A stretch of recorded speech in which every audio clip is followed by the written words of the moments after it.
जय हिंद दोस्तों, सभी अभ्यर्थियों का स्वागत है आपके अपने चैनल पर। आज हम जो कि एमपी बोर्ड का 12th का पेपर है बिजनेस स्टडी का, उसके महत्वपूर्ण टॉप 50 क्वेश्चन जो एमसीक्यू के हैं वो इस वीडियो के माध्यम से कंप्लीट करेंगे। आई होप इसमें से बहुत सारे क्वेश्चन आपको देखने को मिलेंगे। बाकी इस एमसीक्यू सीरीज़ को बनाने का पर्पज़ ये है कि आपका एक क्विक रिवीजन हो जाए। मतलब मैं इस पे दावा नहीं करता कि इसमें से ही सारे हो जाएंगे, लेकिन मैं ये कोशिश कर रहा हूँ कम से कम आपका एक अच्छा खासा इनसे रिवीजन हो जाए। तो स्टार्ट करते हैं। सबसे पहले आपको दिखाई दे रहा है first, who is known as the father of scientific management, यानी कि वैज्ञानिक प्रबंधन के जनक कौन है? तो इसका आएगा आपका ऑप्शन नंबर बी, यानी कि BF W Taylor. Second question आपका दिया है, how many principles of the management were given by Henry Fayol, यानी कि हेनरी फोयल ने कितने प्रबंध सिद्धांत दिए हैं? तो इसके आपके आएंगे ऑप्शन नंबर सी 14। इसके बाद दिया है आपका third question, which principles states own boss for one employees, यानी कि एक कर्मचारी के लिए एक अधिकार, यहाँ सिद्धांत किसने दिया है? तो ये आपका आएगा ए वाला ऑप्शन, इसका आदेश की एकता। इसका फोर्थ नंबर क्वेश्चन दिया है, कार्यात्मक फोरमैनशिप किसने शुरू की थी? तो ये आपका आएगा बी वाला ऑप्शन, टेलर ने। इसके बाद फिफ्थ नंबर क्वेश्चन आपका दिया है, ये फिफ्थ नंबर क्वेश्चन दिया है, स्केलर चेन का संबंध किससे है? तो आपका आएगा चेन ऑफ कमांड, यानी कि आदेश श्रृंखला से। इसके बाद आपको क्वेश्चन नंबर 6 दिया है। क्वेश्चन नंबर 6 आप देख सकते हैं, प्लानिंग इज फंक्शन, यानी कि योजना एक कार्य है। तो किसका आएगा? प्राइमरी, प्राथमिक। इसके बाद 7th नंबर दिया है, विच plan is made for a single use, तो इसमें आएगा बजट। इसके बाद है प्लानिंग फोकस ऑन, नियोजन किस पर केंद्रित होता है? तो ये आपका आएगा फ्यूचर, भविष्य पर। इसमें कुछ चैप्टर ऐसे भी हो सकते हैं कि जो रिड्यूस हो गए हैं और फिर भी आपको इसमें एमसीक्यू में दिखने को मिल रहे होंगे, तो आप उनको स्किप कर दीजिएगा। 9th वाला आपका दिया है, first step in planning is, तो नियोजन का पहला चरण कौन सा है? तो इसका आएगा सेटिंग ऑब्जेक्टिव्स, यानी कि उद्देश्य निर्धारण। क्वेश्चन नंबर 10 दिया है, विच प्लान इज स्टैंडिंग प्लान, यानी कि कौन सी योजना स्थायी योजना है? तो आपका आएगा पॉलिसी, नीति।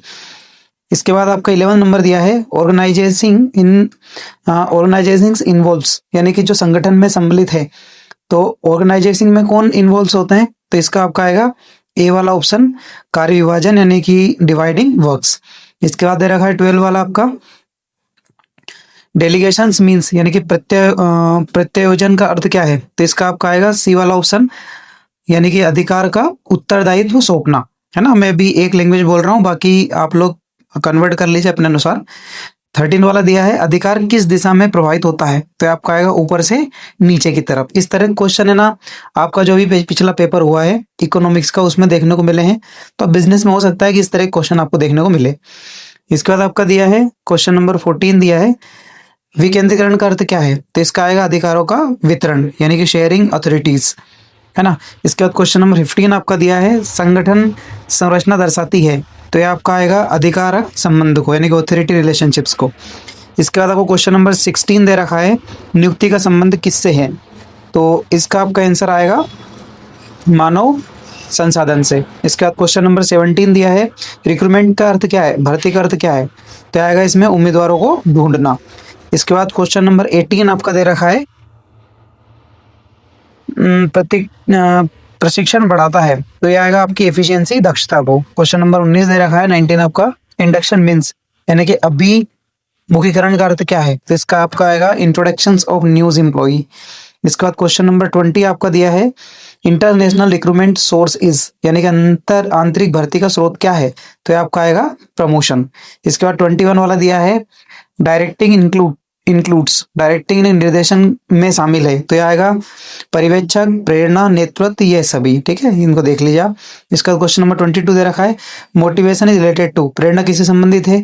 तो आपका आएगा मानव व्यवहार से। इसके बाद आपको क्वेश्चन नंबर 23 दे रखा है, फाइनेंशियल इंसेंटिव इज, यानी कि वित्तीय प्रोत्साहन क्या है? तो आपका आएगा बोनस। इसके बाद दे रखा है 24, who gave need hierarchy theory, यानी कि आवश्यकता श्रेणी सिद्धांत किसने दिया है? तो यह आएगा आपका मेस्लो ने। इसके बाद आपको क्वेश्चन नंबर 25 दिया है, कम्युनिकेशन मीन्स, कम्युनिकेशन का अर्थ क्या है, तो विचारों का आदान प्रदान करना। इसके बाद 26 आपका दिया है which is the barriers to communication, यानी कम्युनिकेशन संचार में बाधा क्या है, तो आपका आएगा नॉइस, शोर। इसके बाद 27 दे रखा है लीडरशिप मीन्स, लीडरशिप का अर्थ क्या है, तो इसका अर्थ आएगा लोगों को प्रभावित करना। इसके बाद आपका क्वेश्चन नंबर 28 दे रखा है। आप लोग बस इसे है ना मतलब कैजुअली एयरफोन लगा के जनरली 2x की स्पीड में आप सुन सकते हैं, जिससे आपका अच्छा खासा इसका रिवीजन हो जाएगा। मेरा उद्देश्य ये है कि कम से कम समय आपका ज़्यादा से ज़्यादा रिवीजन हो जाए, है ना। तो अगर आपको वीडियो पसंद आता है तो इसे लाइक ज़रूर करें तथा चैनल को सब्सक्राइब करें, क्योंकि आप लोग बहुत सारे वीडियो देख लेते हैं लेकिन सब्सक्राइब नहीं करते। इसमें आपको कोई पैसा नहीं लग रहा है, प्लीज़ थोड़ा समझे आप, है ना। हम आप लोगों के लिए इतना कुछ कर रहे हैं तो आप थोड़ा सपोर्ट कर सकते हैं। इसके बाद 29 दे रखा है नियंत्रण प्रक्रिया का पहला चरण कौन सा है, तो इसका आपका आएगा मानक निर्धारण। इसके बाद दे रखा है 30 वाला दे रखा है budgetary controls is a technique of, यानी कि बजटरी नियंत्रण किसकी तकनीक है, तो आपका आएगा कंट्रोलिंग नियंत्रण की, ना। 31 आपका दे रखा है कंट्रोलिंग इज ओरिएंटेड, यानी कि नियंत्रण उन्मुख किसका है, तो आएगा भविष्य का।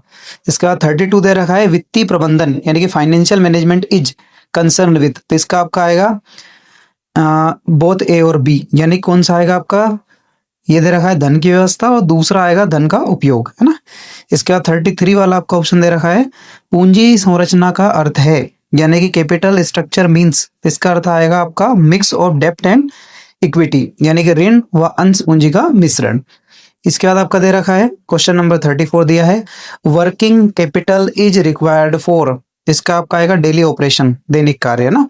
इसके बाद दे रखा है आपका 35 लाभांश किसे दिया जाता है, तो आपका आएगा अंशधारक को, है ना। इसके बाद 36 दिया है मार्केटिंग मिक्स इंक्लूड्स, तो आपका आएगा इसमें आएगा उत्पादक भी आएगा, स्थान भी आएगा, मूल्य भी आएगा, अर्थात ये सभी। इसके बाद 37 आपका दिया है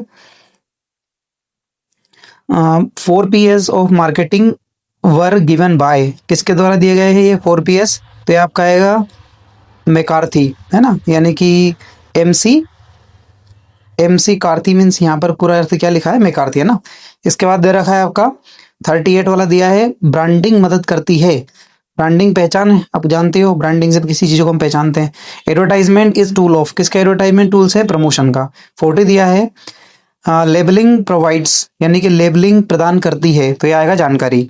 इसके बाद दिया है उपभोक्ता संरक्षण, यानी कंज्यूमर प्रोटेक्शन क्या है, तो कब लागू हुआ था, तो इसका आपका आएगा 1986, है ना। इसके बाद आपका 42 पे दिया है कंज्यूमर्स हैज़ राइट टू, यानी उपभोक्ता का अधिकार है, तो किसका सुरक्षा का है, जानकारी का है, सिलेक्शन का है, अर्थात ये सभी, है ना, तो इसका आएगा ऑल ऑफ दिस। इसके बाद 43 दिया है ISI mark indicates, ISI mark किन चीज़ों को दर्शाता है, तो आएगा क्वालिटी ऑफ स्टैंडर्ड को। इसके बाद दिया है consumers court at district level is called, यानी कि जिला स्तर पर उपभोक्ता न्यायालय क्या कहलाता है, तो आपका आएगा जिला फोरम। इसके बाद आपका 45 वाला क्वेश्चन दिया है उद्यमी कौन है, तो उद्यमी होते हैं जो जोखिम उठाने वाले होते हैं ना। इसके बाद दिया है 46 उद्यमिता विकास का अर्थ है, उद्देश्य है सॉरी, तो इसका उद्देश्य क्या आएगा, जॉब क्रिएशन, यानी कि रोजगार का सृजन करना। इसके बाद 47 दिया है आपका small scale industries are help in, लघु उद्योग सहायक है, तो ये किस में है, रोजगार में, संतुलित विकास में और ग्रामीण विकास में, ऑल ऑफ दिस आएगा इसका। 48 दिया है आपका बिजनेसेस इन्वॉल्वमेंट इंक्लूड्स, यानी कि व्यवसाय वातावरण में शामिल है, तो इसमें आर्थिक, राजनीतिक, सामाजिक, अर्थात ऑल ऑफ दिस। इसके बाद हमारा दिया है 49 उदारीकरण क्या है, तो उदारीकरण में क्या आएगा, रिमूव रिस्ट्रिक्शंस, यानी कि प्रतिबंधों को हटाना। ये शायद आई थिंक पिछले साल आया था, क्योंकि मैंने जो सॉल्यूशन बनाया है उस सॉल्यूशन में मुझे देखने को मिला है। इसके बाद 50 वाला आपका दिया है ग्लोबलाइजेशन मीन्स, वैश्वीकरण का अर्थ क्या है, तो इसमें आएगा आपका ऑप्शन नंबर ए, यानी क्या रहेगा आपका विश्व अर्थव्यवस्था को जोड़ना। आई होप आप अच्छे से इनको समझेंगे, यदि आप लोग इसको जल्दी जल्दी रिवीजन कर लेंगे तो आपका इससे बहुत फायदा होगा। तो मिलते हैं आपके पेपर के दिन, अच्छे से तैयारी करिए बिना किसी टेंशन के, आपने अगर तैयारी करी है तो पेपर आपका अच्छा जाएगा। मिलते हैं सॉल्यूशन के दिन, थैंक यू एवरीवन, जय हिंद।